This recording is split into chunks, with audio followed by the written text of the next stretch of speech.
Hey guys, welcome back to the channel. We've been talking about cryptocurrencies, specific coins, this, that, and the other. One of the things we want to talk about is like if you get them, how do you store them? Well, one of the things I wanted to talk about is cold storage specifically. Because cold storage is going to be an offline wallet used for storing, your bitcoins, your altcoins, or whatever it is you're getting, right? And with cold storage, the digital wallet is stored on a platform that's not connected to the internet. This is gonna, it's gonna protect that wallet from unauthorized access, cyber hacks, some other vulnerabilities that a system connected to the internet's gonna have. So let's jump into this and let's get a good understanding of cold storage, right, guys? So let's say when a checkings, a savings, or a credit card account with a traditional bank, it's been compromised, right? Well, the bank's going to be able to refund the lost or stolen money back to the account holder. Now, if your cryptocurrency account or wallet has been compromised and your coins have been stolen, you're not going to be able to get those back, right? I mean, those are gone, right? Now, the reason for this is that most digital currencies are decentralized and do not have the backing of a central bank or government. Therefore, that's why there's a need for a safe, secure medium of storage for your coins. Now, a coin wallet is associated with the public and private keys of that coin owner. The private key given to any, we'll use Bitcoin, right? The private key given to any Bitcoin user is going to be a unique string of alphanumeric characters, right? Required to access the user's holdings, right? And that's how you're going to spend them. Well, the public key is more like your account name. And that's going to help to identify a destination for coins that are being sent to the wallet. So let's say we got two people and they're making a transaction with Bitcoin. One's a seller and the other's a buyer.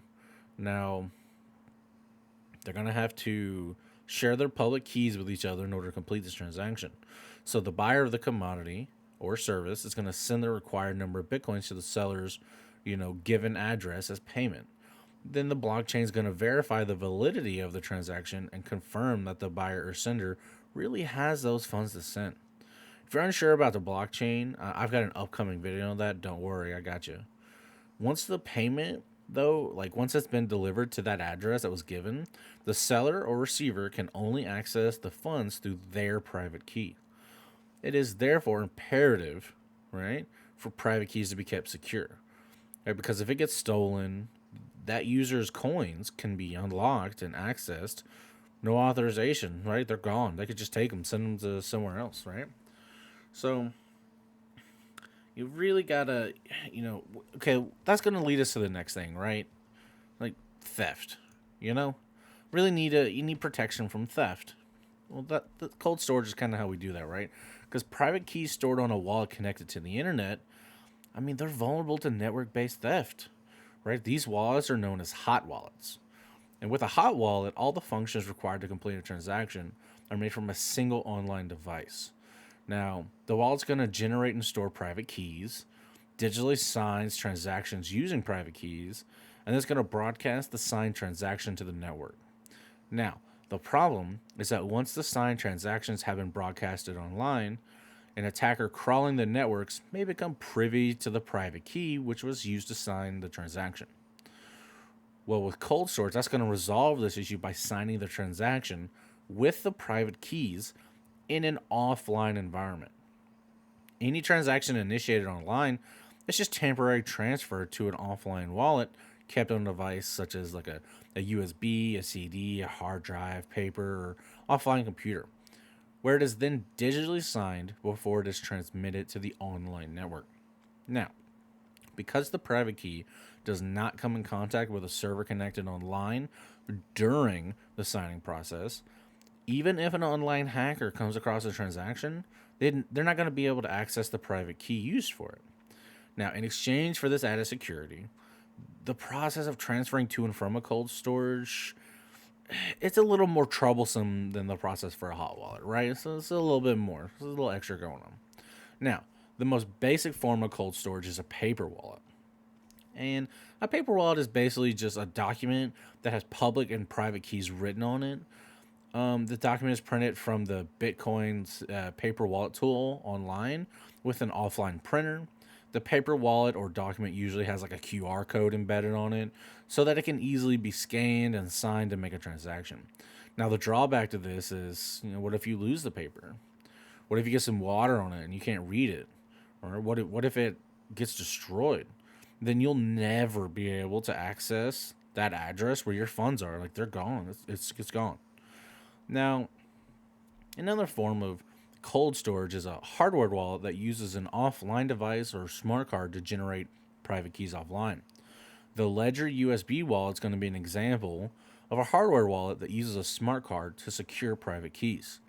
Now, the device looks and functions like a USB, and a computer and Chrome based app are required to store the private keys offline. Like a paper wallet, it's essential to store this USB device and smart card in a safe place, right? Any damage or loss is going to, you're going to lose all your access to your coins. Another two popular hardware wallets, it's going to be Trezor and Keep, out of the way. One of the last things I really want to talk about is users looking for cold storage options. You can also opt for offline software wallets. And they're kind of similar to hardware wallets, but it's more of a complex process for less tech savvy people, right? An offline software wallet splits a wallet into two accessible platforms. Okay? You're going to have an offline wallet that contains the private keys and an online wallet that has the public keys. The online wallet generates new unsigned transactions and sends the address of the user to the receiver or sender on the other end of the transaction. The unsigned transaction is moved to the offline wallet and signed with a private key. The signed transaction is then moved back to the online wallet, which broadcasts it to the network. Because the offline wallet never gets connected to the internet, its stored private key remains secure. Some of the best, offline software wallets out there are going to be Electrum and Armory. And you really need to ensure that the wallet that you choose is compatible with the coins that you're transacting or trading in, right? Because not all wallets support all cryptocurrencies. All right. Okay. Well then, what's the takeaways from this? What's the bottom line? What's going on? What do we really need to know? What we got? Well, what you really need to take away from this is most cryptocurrency wallets are digital, but hackers can sometimes gain access to those storage tools no matter what security measures you have or put into place or designed to prevent that theft. All right, a cold storage is a way of holding cryptocurrency tokens offline. And by using cold storage, cryptocurrency investors are going to try their best to prevent hackers from being able to access their holdings via traditional means. So I really hope you guys got some good information out of this. You kind of understand like what cold storage is and why it's important.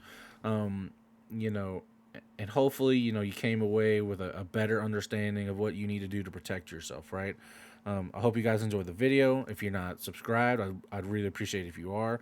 If you enjoyed the video, give it a like. And so I'll see you guys in the next one. Y'all be safe.